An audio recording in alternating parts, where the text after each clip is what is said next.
miaraba toboky lafinaritra toboky vavim-bola ny fahita lavitra matv atrano arano amin'izao fotoana izao ary ihany koa efa tafiditra tanteraka ao anatin'ny fotoanany vaovao ny tsary ny fahita lavitra matv araka izany ianao ampanajana araka izany no anasananao anaraka hatramin'ny faran'ireo vaovao nisongadina sy voango ny mpanao gazetinay eto amin'ity androany ity isan'ny hoentina aminao amin'ity androany ity ary ny akon'ny dia ny filoha teo aloha Marc Ravalomanana tany Ambositra sy tany Antsirabe izay tsy fahafahany ny resaka tamin'ireo mpanaradia azy hoentina aminao eto ihany koa ny akon'ny fanomanana ny fividianana mpiantanana sy mpanolontsaina tsy adino ihany koa ny fivoriana faharoa ny groupe international de soutien à Madagascar izay notanterana ity tsy ny Carlton Anosy makasika indrindra izay lafony politika izay avy hatrany ary dia isantarantsika ny fotoana antsika amin'izao takariva izao Andriamatoa Ravatomanga Roland mpiaradia amin'ny Marc Ravalomanana no sady mpikambana ao anatin'ny gouvernement dia nilaza fa teny niarahana tamin'ny filoham-pirenena Ery Rajaonarimampianina ny fandehanany Andriamatoa Marc Ravalomanana tany Ambositra sy tany Antsirabe. Nahafantatra ny fitsidiana amin'ny tanterahana Andriamatoa Marc Ravalomanana tany Ambositra sy Antsirabe ny filohan'ny Repoblika Ery Rajaonarimampianina raha ny fanazavana nentin'Andriamatoa Ravatomanga Roland raha nitatitra hoy izy dia nisy sakatsakana nataon'ny mpitandro filaminana tamin'ny dian'Andriamatoa Marc Ravalomanana tao Ambositra sy Antsirabe. Tamin'ny farany herinandro iny avy any Ambositra sy avy any Antsirabe dia ny azoko lazaina angamba dia hoe nisy malentendu zay angamba ny malaza azy tsy haiko amin'ny teny gasy moa hoe nisy tsy fifankazonana hevitra angamba na nisy fanazavana tsy nety na ny fadiso. Ny tiako ambara amin'izany dia zao talohany nandehana ny filoha Ravalomanana nakany Ambositra sy nakany Antsirabe dia ny fampiresaka izay mirahalahy mianaka ary avy eo dia nanao tatitra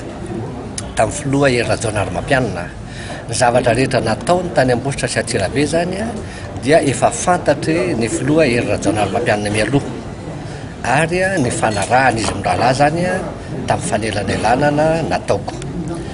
Nisy nefa ny ataoko hoe malentendu satria raha ny feo eniko ary ny tatitra tonga ty amiko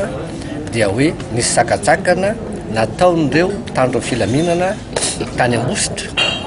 izay heveritra fa tsy fahadisoana avy amin'ireo mpitandro filaminana fa noho ny tsy fahazahoany ny baiko avy amin'ny fanarahana vita angamba na izay na tsy zay zava-misy zany dia hoe voasakana ny filoha Ravalomanana tsy afaka niteny tany Ambositra na dia nanatrika ny lanonana lehibe momba ny famaranana ny sekolalady aza ny antondriany tany. Raha nanontaniana ny satan'ny Marc Ravalomanana Andriamatoa Roland Ravatomanga dia nanamafy fa mbola ray maso an-trano i Marc Ravalomanana ary voafetra ny fahalalana amin'ny resaka ary mila mahazo alalana vao miteny politika kalamanjana. Io dia fantatra rehefa mbola mipetraka ny didim-panjakana na ny décret milaza fa à résidence surveillée izy zany hoe voafeha ny fahafahany amin'ny resaka fa tsy manana fahalalahana tanteraka izy eona amin'ny olona latsy na amin'ny olona roa araka izay tiany. Zava-misy nefa dia mafisitra eo aminareo fa